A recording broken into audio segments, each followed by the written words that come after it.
Super natural is nothing but what naturally cannot be explain. ఇదంతే కదా. అదే same. Because మూఢనమ్మకం అయితే సపోజ్ హీ సెడ్ దట్ మీరు ఫలానా కోయంబత్తూరుకి వెళ్ళి అక్కడ ఏదో కొండ ఉంది, ఆ కొండ చుట్టూ 36 ప్రదక్షిణాలు 36 మైళ్ళు నడవాలి అని మీరు చేస్తుంటే అది మూఢనమ్మకం అయ్యేది. అప్పటి నుంచి మీరు కోయంబత్తూరు తిరుపతి ఉంటే అది మూఢనమ్మకం కదా. సో ఇప్పుడు ఏంటంటే అదే ఇప్పుడు ఇక్కడ ప్రాబ్లం ఏంటి, ఊరికనే అంటానికి మీకేమి పోదు, నమ్మినంత మాత్రాన మీకేం నష్టం రాదు, ఎవరికి నష్టం రాదు అనుకున్నప్పుడు it doesn't make a difference. Correct. నమ్మినప్పుడు మీకు కానీ వేరే వాళ్ళు కానీ విపరీతమైన నష్టం వచ్చినప్పుడు that comes very close to the so called definition of మూఢనమ్మకం. అండ్ ఇక్కడ ప్రాణాలు పోవడం. ఇంకోటి ఇప్పుడు మీరు పోయిన తర్వాత మీ కాన్షియస్నెస్ ఉంటుందా లేదా అని తెలియదు ఏమో. కరెక్ట్. ఇప్పుడు అందుకని నేనేమన్నాను, ఇప్పుడు ఫర్ ఎగ్జాంపుల్ సంబడి లైక్ ఇప్పుడు జయసుద్ గారు ఉన్నారు, అప్పుడు Christianity, she's into Christianity. Mohan Babu గారు యేసు గారు సారీ షిర్దీ సాయిబాబా, లేకపోతే బాలాజీ. మోహన్ బాబు గారితో అన్న సరే మీరు గంటకు ఒకసారి బాబా శిష్యులు అంటారు, ఇదంటారు అదంటారు, మీరు పోయి పైకి వెళ్ళినప్పుడు అక్కడ ఉంటే అల్లా ఉంటే మీ పరిస్థితి ఏంటన్నా, ఏం క్లోజప్ ఉంటుంది, అప్పుడు వచ్చి మీరు క్లోజప్ తీస్తామని చెప్పాను. ఎందుకంటే తెలీదు ఎవరికి కూడా, మనం ప్రాక్టీస్ చేస్తాం. హిందూయిజము, క్రిస్టియానిటీ, ఇది బుద్ధిజం అన్నీ చేసాం. లంబాడి వాళ్ళకి ఎవరి దేవుడు నాకు తెలీదు. వీళ్ళందరూ ఎవరి దేవుళ్ళు నాని చేస్తున్నప్పుడు వీళ్ళందరికీ సంబంధించిన స్వర్గాలు ఉంటాయా, ఒకటే ఉంటుందా అక్కడ తెలియదు. అది తెలియదు కదా. ఎవరి బిలీఫ్ వాళ్ళది, ఎవరి నమ్మకం. మనం అందరం ఇంద్రుడు ఉంటారని మనం అనుకుంటాం, వాళ్ళు ఏదో అనుకుంటున్నారు, ఇంకోళ్ళు ఎవరు ఏదో అనుకుంటున్నారు, జన్నత్ అని వాళ్ళు అనుకుంటున్నారు. పైకి వెళ్ళినోడు మళ్ళీ కిందకి రారు, మనకి చెప్పడం అక్కడ ఒకటే ఉంది చూసుకోండి అని వాళ్ళు చెప్పడానికి ఎవడు రాడు మళ్ళీ నాకు లేదు. సో బేసిక్గా అది పాయింట్. అందుకని నేను అందరితో బాగుంటా, అందరితో. ఎందుకంటే ఎవరు ఉంటారో తెలియదు కాబట్టి అన్ని పార్టీల్లోనే ఒక చెయ్యేసి అంటే కృష్ణుడికి గోపాలుడికి నేను ఒకవేళ పోయే ముందు నాకు 5 minutes ముందు తెలిస్తే నేను అందరి దేవుడిని పూజ చేస్తాను, అందరి దేవుడిని పూజిస్తాను. ఎందుకంటే ఎవరు ఉంటారో తెలియదు కాబట్టి చేసి రిజర్వ్ చేసుకుంటారు పైన సీట్ ఒకవేళ. ఎందుకంటే అదే కదా ప్రాబ్లం. ఇప్పుడు ఇన్ని సంవత్సరాలు నేను బతుకున్నంతకాలం దేవుడిని నమ్మకుండా నేను పైకి వెళ్ళిన తర్వాత వెంకటేశ్వర స్వామి అనుకోండి హ్యాంగ్ అని, అప్పుడు నా మమ్మీ గారి పరిస్థితే కదా అది కూడా. అర్రే మళ్ళీ వెనక్కి పరిగెత్తి మళ్ళీ ఇంకొకసారి లైఫ్ బతకడానికి ఛాన్స్ ఇవ్వండి, నన్ను తిరుపతిలో పుట్టించిందని కోరుకోవాలి. అప్పుడు ప్రహ్లాదుడి గురించి ఆ నమ్మకం ఏంటి, మీ ఒపీనియన్ ఏంటి? ప్రహ్లాదుడు basically I think is the worst son ever born in history. ఎందుకంటే ఫాదర్ డ్రాన్ చేసాడు. మీరు ఎలాగో ఫాదర్ పుట్టించి పెంచి అన్నీ చేస్తే ఈయన ఎగస్ పార్టీకి వెళ్ళి ఓటేస్తే ఇంకేంటి పాయింట్? ప్రహ్లాదుడు దైవ స్వరూపుడు, స్వరూపుడు. ఇప్పుడు నేను మీరు ఫాదర్ సన్ గురించి అడిగారు చెప్పాను. ఫాదర్ సన్ మీరు తీసేస్తే ఈజ్ వన్ మోర్ భక్తుడు, ఏంటి పెద్ద విషయం దాంట్లో? అంతే. ఎన్నో లక్షల భక్తుల్లో ఒకడు. తండ్రికి ద్రోహం చేసిన భక్తుడు అదొకటే నా కేటగిరీ ప్రహ్లాదుడు. కానీ ప్రహ్లాదుడికి జరిగిన సంఘటనలు నమ్ముతారా? చదివారా? ఇప్పుడు ఏమైనా సినిమా చూసారా? Not real. ఏనుగుతో తొక్కిచ్చారు, అవి తెలుసు. నిప్పులో పడేశారు, అన్ని ఏం చేసినా కూడా ఏం అవ్వలేదు. విష్ణుమూర్తి కరెక్ట్గా టైం. ఇవన్నీ కూడా ఇవన్నీ మేము సినిమాలు తీసినప్పుడు కమర్షియల్స్ చేస్తాం కదా, దైవభక్తి పెంచడానికి చేసిన కమర్షియల్స్ ఇవన్నీ ప్రమోస్. అంతేగాని అంతకంటే ఏం లేదంట. ఏముంటుంది అంతకన్నా? అందుకని చెప్తున్నా, ఇన్ని కథలు చెప్పారు కాబట్టి హిందూయిజం బిలీఫ్లో డిగ్రీ ఇంత ఇంటెన్సిటీ తగ్గడానికి ఇది కారణం. ఇలాంటి వింత కథలు ఉట్టి మన రిలీజన్లోనే ఉంటాయి. అది ఫోకస్ ఆఫ్ ఆస్పెక్ట్. ఎందుకు మీరు ఒక శక్తిని పూజించాలి అనే దాని ఫోకస్ పక్కన పడేసి ఈ పెట్ట కథల్లో ఉంటాం మనం ఎంతసేపు. అది అంటే ద లార్జ్నెస్ మొత్తం అంతా కూడా లార్జ్నెస్ స్మాల్ చేసి మనం హ్యూమనైజ్ చేస్తున్నాం దాన్ని. అప్పుడేంటి వినాయకుడు, ఇప్పుడేంటి ఇప్పుడు ఎవరు దూరంగా ఎంత తొందరగా ప్రపంచం చుట్టూ వస్తారు అంటే వినాయకుడేమో మదర్ చుట్టూ పరిగెట్టి అంతకన్నా మ్యానిపులేషన్ ఉంటుంది ఎప్పుడైనా? అది ఇప్పుడు ఆబ్వియస్లీ తను పట్టేసుకున్నాడు కాబట్టి తను పరిగెత్తలేడు. సో ప్రహ్లాదుడు పర్ఫెక్ట్గా ఉండి నిజంగా పరిగెట్టి వస్తే మ్యానిపులేషన్ తోటి అది అంతకన్నా మీరు వ్యత్యాసం ఎలా ఉంటుంది మదర్కి? అనేసుకోండి, ఓం గం గణపతి. ఇప్పుడు మదర్కి అంతకన్నా వ్యత్యాసం ఎలా చూపెడతారని చెప్పండి. అది మ్యానిపులేషన్. ఇద్దరు పిల్లలే కదా. మరి ప్రహ్లాదుడు ఎందుకు వినాయకుడు అంత ఫేమస్ దేవుడు అవడు? అది. సో కాబట్టి ఆ కథలు వింటే మీకు ఇలా అనిపిస్తుంది? ఇన్ని అనిపించడం కాదు, ఐ ఫీల్ అలాంటి కథలు 100,000 చేసేసి they diffuse the impact of the religion, of the god and the impact of the very idea of religion. And we have yet another highest philosophy. Hinduism గురించి మాట్లాడతారు కాబట్టి నేనే దేవుణ్ణి. ఓకే, నేనే దేవుణ్ణి ఆల్మోస్ట్ ఈస్టర్న్ కానీ గ్రీక్ టైంలో కానీ ఈవెన్ చైనీస్ ఫిలాసఫీలో more or less similar thing. అంటే that is a very obvious thing to reach. Size of the universe, how small you are అని చెప్పేది ఎనీ సొసైటీలో, ఎనీ కైండ్ ఆఫ్ సివిలైజేషన్లో ఫండమెంటల్గా వచ్చింది ఎప్పుడైనా సరే. ఇప్పుడున్న పరిస్థితుల్లో మరి మూఢనమ్మకాలు బాగా డామినేట్ చేస్తున్న టైంలో మీరు ఆనందయ్య మందుని మీరు వేసుకుంటారా? అవసరం ఉంటే వేసుకోరు. ఎందుకు? For the same reason, I want to question on some kind. ఇప్పుడు నాకు ఫర్ ఎగ్జాంపుల్ ఇప్పుడు అలోపతి మెడిసిన్ ఉందనుకోండి, why did it become famous? ఇప్పుడు యాక్చువల్గా మెడిసిన్ స్టార్ట్ అయ్యింది వరల్డ్ హిస్టరీలో, obviously it will be from Anandayya kind of people. ఎందుకంటే అప్పుడు మనకి ఏమి లేవు కాబట్టి.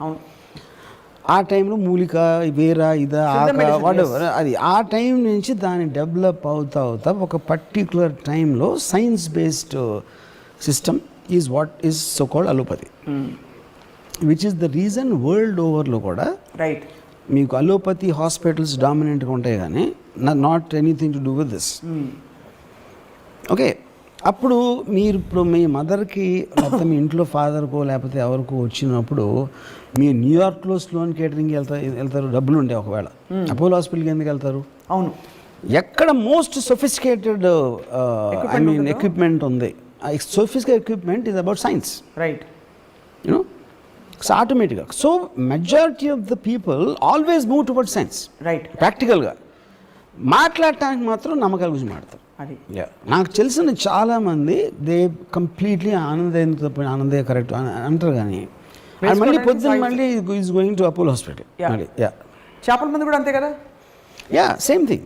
What ever they say, whatever they believe, practical అప్లికేషన్లో majority will go back to science, right? And మీరు బేసిక్గా ఎగ్జామ్స్కి ముందు ఎప్పుడైనా దాని దేవుడికి దండాలు పెట్టుకోవడం చేశారా? No, never. నేను నా వెరీ ఎర్లీ టీన్స్లో కూడా, అంటే నేను చెప్పేది almost I can't remember, I think Kurnool అక్కడ మా గ్రాండ్ ఫాదర్ ఉండేవారు. ఆ టైంలో కూడా నేను I use to have a look of, అంటే లుకింగ్ డౌన్ అపాన్ భక్తులు. ఎవెన్చువలీ నాకు భక్తులు ఈజ్ అ పాయింట్, దేవుడు ఈజ్ జస్ట్ ఎ స్టోన్.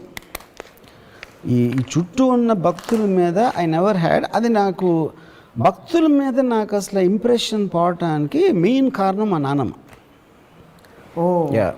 మా నాన్న నాకు ఈ మైండ్ దేవుడికి అగేన్స్ట్గా థింక్ చేయటం, ఆలోచన అనేది మా గ్రాండ్ మదర్ మన వచ్చింది. సో ఇప్పుడున్న పరిస్థితుల్లో మీరు హేతువాదులు, నమ్మకస్తులు కాదు, నమ్మేవాళ్ళు. నమ్మకస్తులు అంటే basically trustworthy, the trusting people, the believers, non believers. Most dangerous ఎవరు, మోస్ట్ సేఫ్ ఎవరు?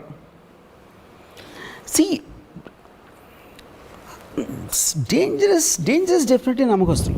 ఎందుకంటే వాళ్ళు అంటే నమ్మకం, ఆఫ్ కోర్స్ నేను డిగ్రీ చెప్తున్నాను మళ్ళీ, ఎంత ఎక్కువ డిగ్రీలో నమ్మేవాళ్ళు అంటే వాళ్ళు అంత డేంజరస్ ఉంటారు. Because they will do anything.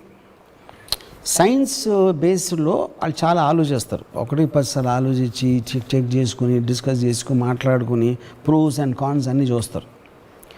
నమ్మకం అనేది when it reaches a certain point, అది బ్లైండ్నెస్ కాబట్టి అది చేసేస్తారు, రైట్? ఒక ఈవెంట్ క్రియేట్ అయిపోతుంది. ఆ ఈవెంట్లోంచి chances are something very bad will happen, which you see all the time, right? ఒక మైనర్ లెవెల్లో మదనపల్లి ఇన్సిడెంట్ అవ్వచ్చు, మేజర్ లెవెల్లో సెకండ్ వరల్డ్ వార్ అవ్వచ్చు, right? So I think the point is, but world moving forward అని మాట్లాడినా అంటే ఇప్పుడు చాలామంది నమ్మేవాళ్ళు they don't matter to The world. I mean, to the world. వాళ్ళ ఇంట్లో ఏదో నమ్ముతారు. They are in their own world. They are in their own world, yeah. But who are the people who are significantly impacting the society one way or the other? ఏది నమ్మకం ఉన్నవాళ్ళు.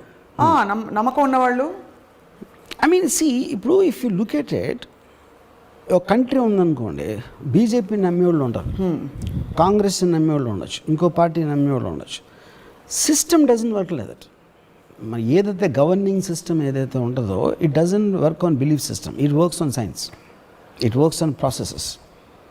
బీజేపీలో వచ్చిన అదే చేస్తారు. ఒక మార్జినల్ డిఫరెన్స్లో రెటారిక్ మీరు enter కానీ ఓవరాల్ ప్రాసెసింగ్ సిస్టమ్ ఏం మారదు. That will never come under belief system.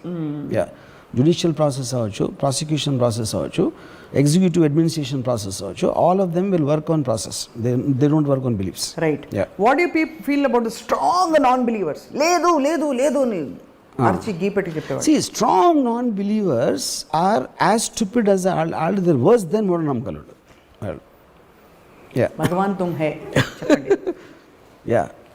ఎందుకంటే to say something is not there is as stupid as to say it is there. Yeah, I mean అప్పుడేంటి మీరు ఆలోచించేది science process not about దీన్ని believe చేస్తే impact ఏంటి, believe చేయకపోతే impact ఏంటి అనే ప్రాసెసింగ్ సిస్టంలోంచి మీరు అది నేను చెప్పింది. You have to look at there. Even for something as scientific as a vaccine, మీరు అనే point I'm elaborating. When they weigh the pros and cons, ఇంత తొందరగా వచ్చిన వ్యాక్సిన్ పనిచేస్తున్నా దీనివల్ల సైడ్ ఎఫెక్ట్లు వస్తాయా? ఒక మ్యామత్ లెవెల్లో ఒక పాండమిక్, వరల్డ్ పాండమిక్ నడుస్తుంది. They found the benefits of believing the vaccine. That's whole point. Yeah, that's the whole point. So దేవుడు కూడా అంతే కదా, మనకు ఏ నమ్మకం అయినా అంతే కదా. So benefits outweigh the risk అనేది that is the whole concept. Because like I said, science can never be exact. Yes. And it is also constantly seeking answers. It is not making an absolute statement. Absolute statement అని ఎప్పుడు అంటాం, ఇప్పటి వరకు మనకు తెలిసిన దాన్ని బట్టి చెప్పొచ్చు. But we will continuously be getting more data and more information. అప్పుడు అబ్సల్యూట్ ట్రూత్ అనే దానికి మీనింగ్ లేదు. The ability to believe something, does it come from an emotion or does it come from a thought? I feel early స్టేజెస్లో it will be the influence of people around you, మీ parents whatever. That is a carried forward influence. That is the first belief. ఇప్పుడు మా mother చిన్నప్పుడు గణేష్ బాబుకి text books అన్నీ పెడితే చదువు బాగా వస్తాను మా మదర్ నమ్మేది. నేనేమో 3 రోజులు చదవక్కర్లేదు, నేను హ్యాపీ ఫీల్ అవ్వండి నేను యూనో. సో ఇప్పుడు ఇంకొకళ్ళు నిజంగా నమ్మొచ్చు, నేను కాకుండా మరి వేరే ఇంట్లో లేకపోతే మా సిస్టర్ ఎవరో నమ్మ ఉండొచ్చు, నాకు తెలియదు. సో ద పాయింట్ ఈజ్, మీరు ఏ నమ్మకంతో చేస్తున్నారు, అలవాట్లో చేస్తున్నారు, అది నిజంగా మా మదర్ కూడా నమ్మితే ఏదో వాళ్ళకి, మా మదర్కి వాళ్ళ అమ్మమ్మ చెప్పారు, వాళ్ళ అమ్మమ్మకి వాళ్ళ నాన్నమ్మ చెప్పారు, అలాగే ఒక ప్రాక్టీస్ లాగా వస్తూ ఉంటుంది most of the time actually beliefs. You know, ఎప్పుడు మీరు దాన్ని ఆపోజ్ చేస్తారు, either you are given incentive. ఇప్పుడు కొంతమంది రిలీజియన్ కన్వర్ట్ చేసుకుంటారు, ఎందుకు చేస్తారు? ఏదో ఇన్సెంటివ్ వస్తుంది. Incentive not necessary only in money. It can be ఎవరో చెప్పారు, ఇంత నేను పూజిస్తున్నా ఏం జరగట్లేదు, అదేదైనా ట్రై చేద్దామా. ఫర్ ఎగ్జాంపుల్ రెహమాన్ ఉన్నాడు, ఈజ్ ఎ హిందూ, దిలీప్. వాళ్ళ మదరు ఏదో కారణంతో చాలా కష్టాల్లో ఉండి ఫర్ సమ్ రీజన్ తను ఇస్లాం తీసుకున్నప్పుడు 1 వీక్లో తనకి రోజు వచ్చింది, 1 వీక్ 1 మంత్ ఏదో సమ్ టైంలో. సో ఇప్పుడు తనకి మామూలుగా వచ్చేదా, ఇస్లాం తీసుకున్న మళ్ళీ వచ్చిందా అంటే అది that is a debatable point. Rahman strongly believes it's that. అందుకని it became a devout fanatical follower of Allah.